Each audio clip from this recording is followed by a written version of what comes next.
کہ مجھے کام کاج کے علاوہ اتنی فرصت ہی نہ ملے کہ میں اس گھر پر راج کرنے یا یہاں پر حکمرانی کرنے کا خیال اپنے ذہن میں لا سکوں۔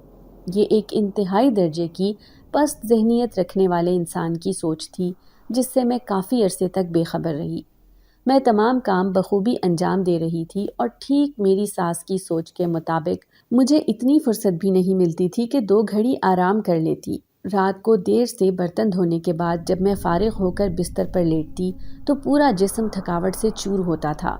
اسی طرح آیت الکرسی پڑھ کر میں نیند کی وادیوں میں چلی جاتی۔ دن بدن میری ساس کی طرف سے مجھے میرے کام کو لے کر شکایات بڑھتی جا رہی تھی۔ ہر بات میں لان تان ان کا معمول ہوتا جا رہا تھا۔ میں جب بھی کوئی کام کرتی تو وہ کوئی نہ کوئی خامی نکال کر اس پر بہت اعتراض کرتی اور یہ اعتراض آہستہ آہستہ میری تربیت پر جانے لگا۔ مجھے اس بات کے طعنے ملنے لگے کہ میں کچھ بھی اپنے والدین کے گھر سے سیکھ کر نہیں آئی۔ میں ان کے آگے کچھ نہ کہتی کیونکہ میں سمجھتی تھی کہ وہ بڑی ہیں اور ان کا کام ہے مجھے سکھانا اور صحیح غلط کا فرق بتانا۔ لیکن میں ان کی اس سازش سے بالکل انجان تھی کہ ان کا مقصد مجھے نیچا دکھانا تھا اور مجھے بے عزت کرنا تھا۔ میرے شوہر نے ایک مرتبہ امی سے کہا کہ امی، اپنی بہو پر آپ نے کچھ زیادہ ہی ذمہ داریاں ڈال دی ہیں، کچھ چھوٹے موٹے کام 2 بیٹیوں سے بھی کروا لیا کریں۔ انہوں نے بھی کل کو دوسرے گھر رخصت ہو کر چلے جانا ہے اور ان پر وہاں جب اچانک بہت ساری ذمہ داریاں آ جائیں گی تو ان کے لیے ہی مشکل ہوگی۔ یہ سب سننے کے بعد میری ساس نے میرے شوہر کے سامنے حامی بھر لی اور کہا کہ بالکل صحیح کہہ رہے ہو بیٹا، ہر لڑکی کو اپنا گھر چھوڑ کر شوہر کے گھر شادی کر کے جانا ہوتا ہے۔ میں تو اس لیے ان سے کام نہیں لیتی کہ یہ اپنی ماں کے گھر جب تک ہیں سکون سے رہیں، وہاں تو ویسے بھی یہ کام کاج کرنے ہی ہیں۔ یہ سب سن کر مجھے اپنی ماں کی یاد آ گئی اور میری آنکھوں میں نمی آ گئی۔ میری امی بھی مجھے کہتی تھی کہ شادی سے پہلے جتنے عیش کرنے ہیں کر لو، جتنا مرضی آرام کرو، کوئی روک ٹوک نہیں ہے۔ لیکن انہوں نے مجھے ایک اچھی اور سگھر لڑکی کے سارے طور طریقے سکھائے ہوئے تھے۔ مجھ سے چھوٹے چھوٹے کام وہ ضرور لیتی تھیں تاکہ مجھے کام کی عادت پڑ جائے اور جب وقت آئے تو مجھے سارے کام آتے ہوں اور میں اپنے والدین کا سر فخر سے بلند کروں۔ لیکن ہائے رے افسوس کہ میری اتنی کوششوں کے باوجود میری ساس آج تک میرے کسی کام سے خوش نہیں ہوئی، الٹا لان تان کرنا ان کا معمول بنتا گیا تھا۔ میں نے سب کچھ اپنے رب پر چھوڑ دیا تھا کہ وہی دلوں میں محبت ڈالنے والا ہے اور سب اختیارات اسی کے پاس ہیں۔ اس کے بعد میری ساس نے میرے شوہر کو کہا کہ فکر نہ کرو، میں اپنی بیٹیوں سے بھی کام لیا کروں گی، سارا بوجھ تمہاری بیوی پر نہیں آئے گا۔ میری ساس کو یہی لگا تھا کہ میں نے اپنے میاں سے شکایت کی ہے ان کی اور ان کو اپنے بیٹے کی نظر میں برا بنانا چاہا ہے۔ اس واقعے کے بعد سے ان کے دل میں میرے لیے نفرت پیدا ہو گئی اور وہ نفرت دن بدن پروان چڑھنے لگی جس کا انجام بہت بھیانک ہونے والا تھا، لیکن میں اس سب سے بالکل بے خبر تھی۔ میری دونوں نندیں بھی اپنے بھائی کی اس بات سے کچھ زیادہ خوش نہیں لگ رہی تھی۔ انہوں نے آنکھوں ہی آنکھوں میں اس بات پر واضح انکار کر دیا تھا جو میں اس وقت نہیں سمجھ سکی۔ اگلے دن میں کچن میں کھانا بنا رہی تھی اور میری ایک نند پانی پینے کچن میں آئی تو میں نے اس سے کہا کہ ذرا سلاد کاٹ دو، میں نے کھانا بنا لیا ہے، اتنی دیر میں گندے برتن دھو لیتی ہوں۔ کام کا سننا تھا کہ میری نند نے چلا کر میری ساس کو بلا لیا اور جھوٹ موٹ کا رونا روتے ہوئے کہنے لگی کہ ابھی کل ہی بھائی سے کام کا حکم دلوایا اور آج ہی یہ مجھ سے کام کروانا شروع ہو گئی ہیں۔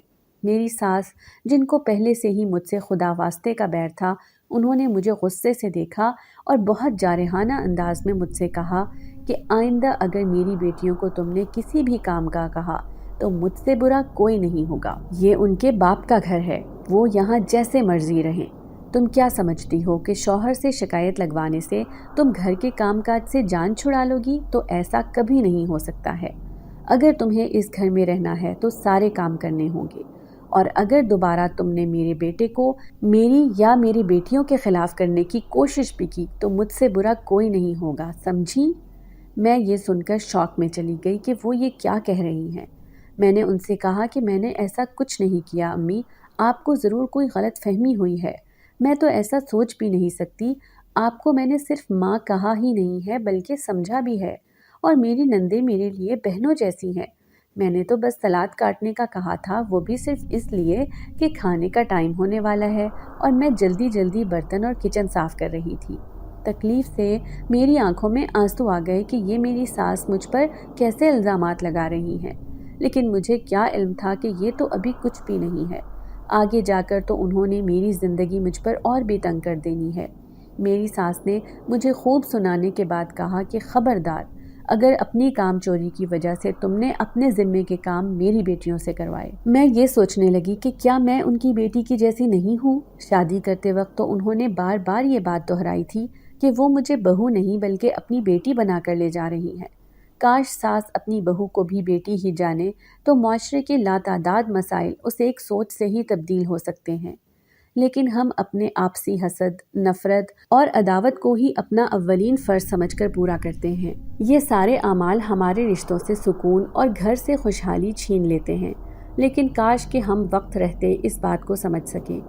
اس دن کے بعد سے میں نے مکمل خاموشی اختیار کر لی تھی اور اپنی نندوں کو بھولے سے بھی کچھ نہیں کہتی تھی، تاکہ میری تربیت پر کوئی سوال نہ آئے اور نہ ہی گھر کا سکون خراب ہو۔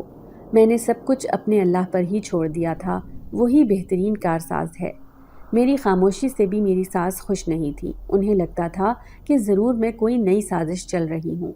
میرے سگھڑ پن، فرما برداری اور وفاداری کی وجہ سے میں اپنے شوہر کی عزیز بنتی گئی، اور ساتھ ہی ساتھ میرے سسر بھی بہت شفقت سے مجھ سے پیش آتے تھے۔ وہ ہر وقت میری تعریف کرتے رہتے اور میری ساس کا رویہ میری مقبولیت اور عزت کو دیکھ کر مزید بدتر ہو گیا تھا۔ ان کو یہ خدشہ لاحق ہو گیا تھا کہ میں جلد ہی ان کی جگہ لے لوں گی، اور اسی خدشے نے ان کی میرے لیے نفرت میں بے انتہا اضافہ کر ڈالا۔ وہ اب ہر روز منصوبے بناتی کہ کسی نہ کسی طرح میرے شوہر اور بچوں کی نظر میں مجھے ذلیل اور رسوا کر سکیں، مگر اپنی نفرت اور حسد میں وہ یہ بھول چکی تھی کہ جب تک اللہ اپنے بندوں کے ساتھ ہے کوئی اس کا کچھ نہیں بگاڑ سکتا ہے۔ وقتی تکالیف تو بس آزمائش ہوتی ہیں اپنے رب کی طرف سے، اگر ہم ان پر صبر اور تحمل سے کام لیتے ہیں تو یقیناً اللہ کی مدد ہمارے ساتھ ہوتی ہے۔ انہی دنوں کی بات ہے جب ایک روز میں دوپہر کا کھانا بنانے سے فارغ ہوئی تو میری ساس نے مجھے کہا کہ جاؤ اور باہر گیراج میں جھاڑو لگا دو، وہاں بہت گندگی پھیلی ہوئی ہے۔ میں نے کہا کہ امی، ابھی دوپہر کے کھانے کا وقت ہے، میں روٹی وغیرہ سے فارغ ہو کر لگا دوں گی۔ میری ساس نے یہ سن کر کہا کہ تمہاری ہمت کیسے ہوئی مجھے انکار کرنے کی، ابھی جاؤ ورنہ مجھ سے برا کوئی نہیں ہوگا۔ میں جی اچھا کہہ کر چلی گئی۔ وہ جیسی بھی تھی میری بڑی تھی، مجھے انکار کرنا مناسب نہیں لگا، لہٰذا میں جھاڑو لے کر گیراج چلی گئی۔ صفائی وغیرہ سے فارغ ہو کر میرے شوہر بھی کام سے آ گئے تو میں نے کھانا لگا دیا۔ سب لوگ کھانے میں مصروف ہو گئے۔ ابھی سب کھانا کھا کر فارغ ہی ہوئے تھے کہ میری ساس کے چیخنے کی آواز آئی۔ جب میں نے ان کی نظروں کا تعاقب دیکھا تو میں یہ دیکھ کر حیران رہ گئی کہ میرے شوہر پیٹ پر ہاتھ رکھے تکلیف سے کراہ رہے تھے۔ ان کا چہرہ درد کی شدت سے سرخ پڑا ہوا تھا۔ میری ساس نے مجھے دھکا دیتے ہوئے کہا کہ تمہاری وجہ سے میرے بیٹے کی یہ حالت ہوئی ہے، نہ تم کھانے میں اتنی مرچ ڈالتی اور نہ اس کی یہ حالت ہوتی۔ سب کو پتا ہے کہ اس کو معدے کا شدید مسئلہ ہے اور ڈاکٹر نے سختی سے تیز مرچ کھانے سے منع کیا ہوا ہے۔ میں یہ سب سن کر شوق میں چلی گئی کہ کھانے میں تو میں نے روز کی طرح برائے نام مرچ ڈالی تھی، آج پھر زیادہ ہونے کا سوال تو پیدا ہی نہیں ہوتا تھا۔ میں اسی سوچ میں تھی کہ میرے دیور اور سسر مل کر شوہر کو ہسپتال لے کر گئے اور وہاں سے ڈاکٹر کو دکھا کر معائنہ کروایا۔ میرے سسر جب میرے شوہر کو لے کر گھر آئے تو میں دوڑ کر گئی اور حال پوچھا تو انہوں نے کہا کہ ڈاکٹر کا کہنا تھا کہ آپ لوگوں کی غفلت کی وجہ سے یہ حالت ہوئی ہے۔ میرے سسر نے مجھے کہا کہ آئندہ احتیاط سے کام لینا۔ ان کا چہرہ اس وقت سنجیدہ تھا جیسے وہ بھی مجھے قصوروار سمجھ رہے تھے۔ میں نے بہت کہنے کی کوشش کی کہ یہ میں نے نہیں کیا، لیکن کسی کو یقین نہیں تھا کیونکہ سب جانتے تھے کہ جب سے میری شادی ہوئی ہے گھر کا تینوں وقت کا کھانا میں خود بناتی ہوں۔ اسی وجہ سے سب سمجھے تھے کہ یہ میری ہی لاپرواہی کی وجہ سے ہوا ہے۔ یہاں تک کہ میرے شوہر جو مجھ پر بھروسہ کرتے تھے انہیں بھی لگا کہ میں ہی غلط ہوں۔ ان کی آنکھوں میں اپنے لیے بے اعتباری دیکھ کر میرے دل میں ٹیس اٹھی اور آنکھیں نم ہو گئی تھی، حالانکہ وہ بس تکلیف کی وجہ سے ایسا کہہ گئے تھے۔ میں نے یہ معاملہ بھی اللہ پر چھوڑ دیا، وہی ہر راز سے واقف ہے، لیکن میں حیران ضرور ہوتی کہ آخر ایسا ہو کیسے سکتا ہے کہ کھانے میں مرچ زیادہ ڈل گئی۔ خیر اب یہ تو روز کا معمول بن گیا تھا کہ کھانے میں کوئی نہ کوئی عیب نکل ہی آتا تھا، کبھی نمک کی زیادتی تو کبھی نمک کم ہوتا، ہر روز کسی نہ کسی کی طرف سے شکایت ہوتی کہ کھانا صحیح نہیں بنا ہے۔ میں بہت پریشان رہنے لگی تھی۔ میری ساس میری یہ بے عزتی دیکھ کر بہت پرسکون ہوتی تھی۔ ان کی آنکھیں ہر وقت مسکرا رہی ہوتی۔ خیر یہ معمہ بھی اس دن حل ہوا جب میں ایک دن کھانا بنا رہی تھی اور میری ساس نے مجھے آواز لگائی کہ جاؤ اور کمرے سے میری تسبیح لا دو۔ میں جی اچھا کہہ کر چلی گئی۔ جب میں واپس آئی تو میرے اوپر حیرتوں کے پہاڑ ٹوٹ پڑے یہ دیکھ کر کہ میری ساس کھانے میں بھر بھر کر نمک ڈال رہی ہیں۔ مجھے اس دن سمجھ میں آیا کہ اتنے عرصے سے روز جو کھانے میں نقص آتا تھا، جس کی وجہ سے مجھے سب کی نظروں میں شرمندہ ہونا پڑتا تھا، وہ در حقیقت میری ساس کی سوچی سمجھی چال تھی۔ میں بہت ہی خوفزدہ ہو گئی کہ اس طرح تو سب مجھے برا سمجھیں گے کہ میں جان بوجھ کر کھانے میں نمک ملاتی ہوں تاکہ مجھے ان کاموں سے چھٹکارا مل سکے۔ میں فوراً اندر کچن میں گئی اور اپنی ساس سے کہا کہ یہ آپ کیا کر رہی ہیں؟ کھانے میں اس قدر نمک کیوں ڈال رہی ہیں؟ پہلے تو وہ مجھے دیکھ کر حیران رہ گئی تھی، لیکن جب انہوں نے دیکھا کہ ارد گرد کوئی نہیں ہے تو انہوں نے شیطانی ہنسی ہنستے ہوئے کہا کہ تم کیا سمجھتی رہی تھی کہ اچھے اچھے لذیذ کھانے بنا کر گھر کے سارے کام کر کے تم اس گھر پر راج کرو گی اور میری جگہ لینے کی کوشش کرو گی اور میں ایسا ہونے دوں گی؟ تو یہ تمہاری بہت بڑی غلط فہمی ہے۔ میں ایسا کبھی نہیں ہونے دوں گی۔ میں اپنی ساس کا وہ روپ دیکھ کر حیران رہ گئی۔ میں نے خواب میں بھی ایسا نہیں سوچا تھا اور وہ کیا کیا سازشیں کر رہی تھی میرے خلاف۔ میں نے امی کو بہت کہا کہ نہیں امی، ایسا ہرگز نہیں ہے، لیکن ان کے اوپر تو مجھے نیچا دکھانے کا بھوت سوار تھا۔ وہ سنی انسنی کر کے چلی گئی۔ میں نے جلدی جلدی دوسری ہانڈی بنائی اور سب کے سامنے پیش کی۔ اب چونکہ مجھے حقیقت معلوم ہو گئی تھی، اس لیے میں بہت زیادہ محتاط ہو کر رہنے لگی اور کھانا بنانے سے لے کر سب گھر والوں کے کھانا کھانے تک ہانڈی کی نگرانی خود کرتی تھی۔ میری ساس یہ سب دیکھ کر بہت غصے میں رہنے لگی تھی، لیکن میرے اندر ایک اطمینان ہوتا تھا کہ کسی کی کھانا کھاتے وقت شکایت نہیں ملی۔ میری ساس تو گویا انگاروں پر لوٹنے لگی تھی۔ اب ان سے کسی صورت میری تعریف برداشت نہیں ہوتی تھی۔ وہ تو بس مجھے ذلیل اور رسوا کروانا چاہتی تھی۔ میں نے ان کو ان کے حال پر چھوڑ دیا اور اپنے اللہ سے دعا کرتی رہی کہ ان کو ہدایت نصیب فرما۔ لیکن جو لوگ سدھرنے کی چاہ ہی نہ رکھتے ہوں، ان سے اچھائی کی توقع کرنا بیکار ہے۔ وہ تو دن بدن میرے خلاف چالیں چلنے کے پلان بناتی اور مجھ سے اپنی نفرت کا واضح اظہار کرتی۔ وہ اپنی نفرت اور خود ساختہ انتقام میں اس قدر اندھی ہوتی جا رہی تھیں اور پستی کی طرف جا رہی تھیں کہ آہستہ آہستہ ان کی سوچ اور شیطانی منصوبوں میں حلال حرام کا فرق ختم ہوتا جا رہا تھا۔ وہ یہ تک فراموش کر بیٹھی تھیں کہ جن سے وہ اس قدر شدید نفرت کرتی ہیں وہ ان کے بیٹے کی بیوی اور ان کی بہو ہے۔ اپنی بہو کی ایک مرتبہ پھر سے تعریفیں اور مقبولیت کو برداشت نہ کرتے ہوئے وہ بالآخر اپنی سہیلی کے توسط سے بتائے گئے ایک بابا کے پاس گئیں۔ وہ بابا کالا جادو اور کالا عمل کرنے کے لیے بہت مشہور تھا۔ وہ اپنی نفرت میں اس قدر اندھی ہو چلی تھیں کہ جادو جیسا مکروہ عمل وہ اپنی ہی بہو پر کروانے جا رہی تھی۔ میں، جس نے اپنی ساس کو ماں کا درجہ دیا تھا، ایسا کبھی سوچ بھی نہیں سکتی تھی کہ آگے آنے والے دنوں میں مجھ پر کیا قیامت ٹوٹنے والی ہے۔ میں اسی طرح گھر کے کام کاج میں لگی رہتی، جبکہ میری ساس گھر پر یہ کہہ کر باہر جاتی کہ وہ اپنی سہیلی کے گھر جا رہی ہیں اور آنے میں کچھ دیر لگ سکتی ہے۔ وہ اس بابا کے پاس گئیں اور انہوں نے اس سے کہا کہ مجھے اپنی بہو کو ذلیل اور رسوا کرنا ہے۔ وہ میرے ہی گھر میں مجھے میرے مقام سے ہٹا کر میری جگہ لینا چاہتی ہے۔ میں ایسا کبھی نہیں ہونے دے سکتی۔ انہوں نے بابا کو کہا کہ آپ کچھ ایسا عمل کریں جس سے میری بہو سب کی نظروں میں خود ہی اپنا وقار کھو دے اور سب اس کو پاگل سمجھنے لگیں۔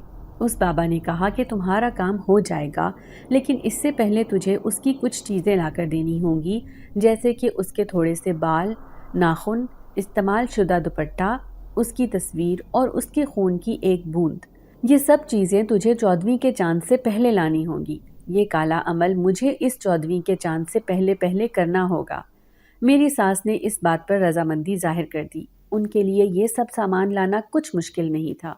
انہوں نے اس بابا سے پوچھا کہ آپ یہ سب کیسے کریں گے؟ تو انہوں نے کہا کہ تیری طرح کے بہت سے لوگ آتے ہیں جو اپنی بہوؤں سے چھٹکارا حاصل کرنا چاہتے ہیں، لہٰذا مجھے ایسے سیاہ عمل کرنے کے لیے آتشی مخلوق یعنی کہ جنات کی مدد لینی پڑتی ہے۔ میں نے ان کو اپنے وش میں کیا ہوا ہے۔ میں جو کہتا ہوں وہ ان کو ہر صورت کرنا پڑتا ہے، ورنہ میں ان کو ختم کر دوں گا۔ میرے پاس ایسے منتر ہیں جن کو پھونک کر میں ہر طرح کا سیاہ عمل اور کالا جادو کرتا ہوں۔ تو بے فکر ہو جا اب، میری ساس یہ سب سن کر باغ باغ ہو گئی اور چند اور باتیں کر کے واپس گھر آ گئی۔ جب وہ واپس آئیں تو بڑی خوش دکھائی دے رہی تھی۔ میرے لیے یہ بات بہت حیرت انگیز تھی کہ وہ مجھے مسکرا کر دیکھ رہی تھی، لیکن میں صدا کی معصوم لڑکی جو بس پیار کرنا اور بانٹنا جانتی تھی، ان کی مسکراہٹ میں چھپی حیوانیت نہ سمجھ سکی اور خوش ہو گئی کہ شاید ان کو ہدایت مل گئی ہے اور انہوں نے مجھے دل سے قبول کر لیا ہے۔ اگلے دن جب میں گھر کا راشن لینے کی غرض سے بازار گئی تو میری ساس کو یہ موقع بالکل مناسب لگا اپنی کارروائی انجام دینے کے لیے۔ انہوں نے فوراً سے پہلے میرے کمرے کا رخ کیا۔ میرے شوہر تو کام پر گئے تھے تو کمرہ خالی تھا۔ انہوں نے سب سے پہلے میری الماری کھول کر اس میں سے میرا ایک استعمال شدہ دوپٹہ لیا اور اپنے پاس رکھ لیا۔ پھر ان کا رخ سنگھار میز کی جانب تھا۔ وہاں پر میری کنگھی پڑی تھی جس میں میرے چند بال الجھے ہوئے تھے۔ بال دیکھ کر ان کی آنکھیں یوں چمکیں گویا ان کے ہاتھ کوئی خزانہ آ گیا ہو۔ یہ سب کرتے ہوئے وہ بھول گئی تھی کہ ان کی اپنی بھی 2 بیٹیاں ہیں، کل کو انہوں نے بھی سسرال جانا ہے۔ اس کے بعد اب ان کو میری ایک تصویر اور خون کی چند بوندیں چاہیے تھیں۔ تصویر تو وہ میری شادی کی البم سے بآسانی لے سکتی تھی، خون کے لیے اب ان کو موقع کا انتظار کرنا پڑا۔ وہ یہ سب سامان لے کر واپس اپنے کمرے میں آ گئی اور ان کو احتیاط سے اپنی الماری میں ایک کونے میں سنبھال کر رکھ دیا تاکہ کسی کی نظر نہ پڑے۔ پھر وہ باہر آ کر سکون سے بیٹھ گئی۔ میں جب بازار سے واپس آئی تو میں نے اپنی ساس کو اپنی طرف مسکراتے ہوئے دیکھتا پایا۔ مجھے ان کی مسکراہٹ تھوڑی عجیب تو لگی اور میں سوچنے لگی کہ ایسا بھی آخر میں نے کون سا نیکی کا کام کر دیا جو میری ساس مجھے دیکھ کر مسکرا رہی ہیں۔ میں تو معمول کے مطابق ہی کام کر رہی تھی، لیکن در حقیقت میں انجان تھی اس قیامت سے جو میرے اوپر ٹوٹنے والی تھی اور جو میری زندگی کو مکمل طور پر بدل کر رکھ دینے والی تھی۔ میں کچن میں کھانا بنانے چلی گئی اور اسی طرح ایک دن گزر گیا۔ میری ساس موقع کی تلاش میں تھی کہ کب انہیں وہ میسر آتا ہے۔ جلد ہی انہیں وہ موقع بھی آخر کار مل ہی گیا جب میں صحن کی صفائی کر رہی تھی اور جھاڑو لگاتے ہوئے میرا پاؤں بہت زور سے صوفے سے لگا، جس کی وجہ سے میرا ناخن جو کافی بڑا ہو گیا تھا اور میں نے آج ہی کاٹنا تھا، آدھے سے زیادہ اکھڑ کر گر گیا۔ تکلیف کی شدت سے میرے منہ سے چیخیں نکل گئی۔ مجھے اتنی تکلیف ہو رہی تھی کہ میری آنکھوں سے آنسو نکل آئے۔ میرے پاؤں کے انگوٹھے کا ناخن جلد سے اکھڑنے کی وجہ سے خون نکل رہا تھا اور جس کی اذیت برداشت سے باہر تھی۔ مجھے بے ساختہ اپنی امی کی یاد آ گئی جو کبھی چھوٹی سی تکلیف بھی نہیں ہونے دیتی تھی۔ میری ساس کا میرا خون دیکھ کر خوشی سے برا حال تھا۔ وہ فوراً مصنوعی فکر دکھاتے ہوئے آئیں اور مجھے اٹھا کر صوفے پر بٹھا دیا۔ انہوں نے بغیر کسی کی نظر میں آئے فوراً میرا ٹوٹا ہوا ناخن جس پر میرا خون بھی لگا ہوا تھا صوفے کے نیچے کر دیا اور میری مرہم پٹی کی۔ میں حیران تھی کہ میری ساس کب سے مجھ پر اتنی مہربان ہو گئی جو مجھ سے ہمدردی دکھا رہی ہیں، لیکن میں بے خبر تھی کہ انہوں نے ہمیشہ کے لیے میری زندگی کو جہنم بنانے کا سامان اکٹھا کر لیا تھا۔ میری زندگی جو کہ پہلے ہی میری ساس کی وجہ سے اتنی مشکل ہو گئی تھی، اب مزید اذیت بھری اور دردناک ہونے والی تھی۔ اگلے روز میری ساس وہ سب چیزیں جو میری استعمال شدہ تھی اور میرا خون لگا ناخن بھی اپنے بستے میں احتیاط سے رکھ کر آج پھر اپنی سہیلی کے گھر کا بہانہ بنا کر گھر سے روانہ ہو گئی۔ در حقیقت میری زندگی کا ایک خوفناک باب کھلنے والا تھا۔ میری زندگی پر ایک ایسا کالا سایہ منڈلانے والا تھا جو میری زندگی کو تباہ کر دینے والا تھا اور مجھے ذہنی مریض بنا کر رکھ دینے والا تھا۔ میری ساس اس بابا کے پاس گئی اور وہ چیزیں اس کو دے دیں۔ اس بابا نے کہا کہ اس سب کام کا مجھے کیا ملے گا؟ میری ساس نے کہا، آپ میری جان اس بہو سے چھڑوا دیں اور اس کی زندگی کو دردناک بنا دیں، میں آپ کو منہ مانگی قیمت دینے کو تیار ہوں۔ یہ سب کہتے ہوئے وہ کوئی پاگل اور ذہنی مریضہ معلوم ہو رہی تھی جس کو کوئی ہوش نہیں تھا کہ وہ کیا کر رہی ہے۔ اپنا ایمان ایک ایسی نفرت کے پیچھے تباہ اور برباد کر رہی تھی جو بالکل بے وجہ تھی اور اس کی کوئی بنیاد نہیں تھی۔ اگلے روز ہی اس بابا نے اپنا عمل شروع کر دیا تھا۔ میری ساس باقاعدگی سے اس بابا کے آستانے پر جاتی اور 2 گھنٹے وہاں گزارتی۔ اس بابا نے ایک پتلا بنایا ہوا تھا اور اس کے اوپر میری تصویر چپکا دی تھی۔ لکڑیوں پر آگ لگا کر اس نے منتر پڑھنے شروع کر دیے۔ جوں جوں وہ منتر پڑھتا جاتا، آسمان پر زوردار قسم کی بجلی کڑکتی اور آسمان سیاہ ہونا شروع ہو گیا تھا۔ بابا کے آستانے میں ہر طرف دھواں جمع ہونا شروع ہو گیا اور عجیب و غریب آوازیں آنا شروع ہو گئیں۔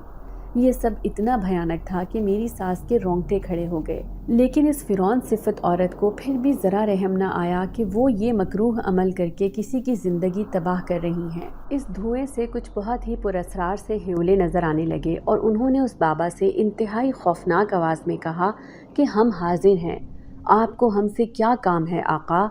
وہ آوازیں اس قدر بھیانک اور دہشت سے بھری تھی کہ کسی بھی انسان کا دل لرزا دیتی اور روح کانپ اٹھتی۔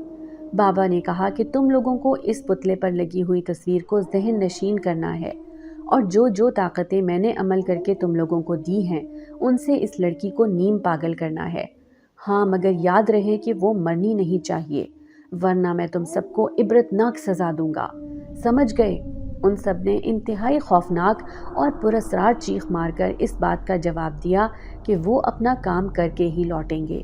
ان کی خوفناک چیخ سے میری سانس تھر تھر کانپنے لگی اور اس کا چہرہ لٹھے کی مانند سفید ہو گیا تھا، لیکن پھر بھی اسے اپنے کیے پر ذرا برابر بھی پچھتاوا نہیں تھا، کیونکہ اس کا ضمیر مکمل مردہ ہو چکا تھا۔ وہ نفرت اور خود ساختہ عداوت میں اندھی ہوتی اپنے اندر کی ساری انسانیت بھلا چکی تھی، اور یاد تھا تو بس اتنا کہ اس نے مجھے اذیت دینی ہے اور سب کے سامنے مجھے رسوا کر کے رکھنا ہے۔ در حقیقت نفسیاتی مریضہ تو وہ خود تھی جو ایسی حرکات کرنے کی ٹھان بیٹھی تھی۔ اس بابا نے اپنا عمل پھر سے پڑھنا شروع کر دیا اور ساتھ ہی ساتھ وہ اس آگ میں میرا خون لگا ہوا ناخن بھی ڈال گیا۔ خون کا آگ میں ڈلنا تھا کہ اپنے گھر میں کھانا بناتے ہوئے مجھے ایسا محسوس ہوا جیسے مجھے ایک جھٹکا لگا ہو اور میں پوری کی پوری ہل کر رہ گئی تھی۔ میں سمجھی کہ شاید یہ کام کی تھکاوٹ کی وجہ سے چکر آ گئے ہوں گے، لیکن میں انجان تھی کہ یہ میری بربادی کا آغاز ہے۔ ایسا کنواں میرے لیے میری ساس نے کھود دیا تھا جس میں ہر طرف اندھیرا ہی اندھیرا تھا۔ اب دیکھنا تھا کہ اس کنویں میں جاتا کون ہے، میں جس کی قسمت اس گھر میں شادی کر کے پھوٹ گئی تھی، جو لاکھ اچھے کام کر کے بھی اپنی ساس کے دل میں گھر نہ کر سکی، یا میری ساس جو اپنی نفرت میں اندھی ہوتی اپنا ایمان بیچ چلی تھی۔ یہ تو قسمت نے ہی بتانا تھا۔ دوسری طرف بابا نے اپنا عمل جاری رکھا۔ وہ مسلسل کچھ پڑھ کر اس آگ میں اپنے پاس رکھے تھال میں سے کچھ سفوف اٹھاتا اور آگ میں جھونک دیتا۔ اس سفوف کے جھونکتے ہی فضا میں خوفناک قسم کی یلغار ہوتی اور زور زور سے بجلی چمکتی تھی۔ باہر بادل کالے سیاہ ہوتے جا رہے تھے۔ یہ سیاہی تو اب میری زندگی میں پڑنے والی تھی اور ڈالنے والے بھی میری اپنی ساس تھی۔ میں کام ختم کر کے اپنے کمرے میں آ گئی کیونکہ مجھے کچھ بے چینی سی محسوس ہو رہی تھی، اس لیے آرام کی خاطر میں کچھ دیر لیٹ گئی۔ دوسری طرف اس بابا نے اب کچھ اپنے ہاتھ میں لیا اور اس پر پڑھ کر پھونکنا شروع کر دیا۔ اس کے پاس کالے رنگ کا پانی پڑا تھا، اس نے وہ چیز اس کالے پانی میں ڈال دی اور مسلسل کچھ منتر پڑھنے لگا۔ وہ منتر اس قدر طاقتور تھے کہ ہر طرف گرمی بڑھنے لگی اور دروازے اور کھڑکیاں اپنے آپ کھولنے اور بند ہونے لگے۔ یہ منظر اس قدر خوفناک تھا کہ میری ساس کو سانپ سونگھ گیا تھا، وہ تھر تھر کانپنے لگی تھی۔ اس کے بعد اس بابا نے ایک چیز اس کالے پانی میں سے نکالی اور اس پتلے کے ایک بازو میں آہستہ آہستہ کھوانے لگا۔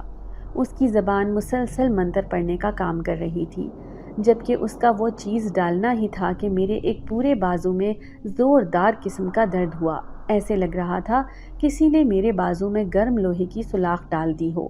شدت تکلیف کی وجہ سے میری چیخیں نکل گئیں، لیکن حیرت انگیز طور پر کوئی میری چیخیں سن کر اوپر نہیں آیا۔ ایسے لگتا تھا جیسے کسی پراسرار اور اندیکھی طاقت کی وجہ سے میری آواز کوئی نہیں سن سکتا تھا۔ میری آنکھوں میں آنسو آنے لگے۔ میں اسی جگہ زمین پر بیٹھتی چلی گئی اور اذیت کی وجہ سے رونے لگی، لیکن کوئی میری مدد کو نہیں آیا۔ دوسری طرف اس بابا نے منتر پڑھنا جاری رکھا۔ وہ اتنا ظالم اور کافر انسان تھا جو انسان کہنے کا حق بھی کھو چکا تھا۔ محض پیسوں کی خاطر وہ مجھ جیسی نہ جانے کتنی لڑکیوں کی زندگی خراب کر چکا تھا اور اپنے لیے اپنے ہاتھوں سے جہنم کی آگ تیار کر رہا تھا، جس میں قیامت کے روز اس کو پھینک دیا جائے گا اور وہ ہمیشہ جلتا رہے گا، بالکل اسی طرح جس طرح وہ معصوم انسانوں کو اس دنیا میں اپنے جادو کی طاقت سے جلاتا تھا۔ اس دن نہ تو کوئی جادو کام آئے گا اور نہ ہی کوئی اندیکھی اور جناتی مخلوق کی طاقت ساتھ دے گی۔ اس دن صرف ایک ذات کا حکم چلے گا جو واحد ہے اور جس کا کوئی شریک نہیں، وہی تمام جہانوں کا خالق اور مالک ہے۔ کچھ دیر منتر پڑھنے کے بعد بابا رک گیا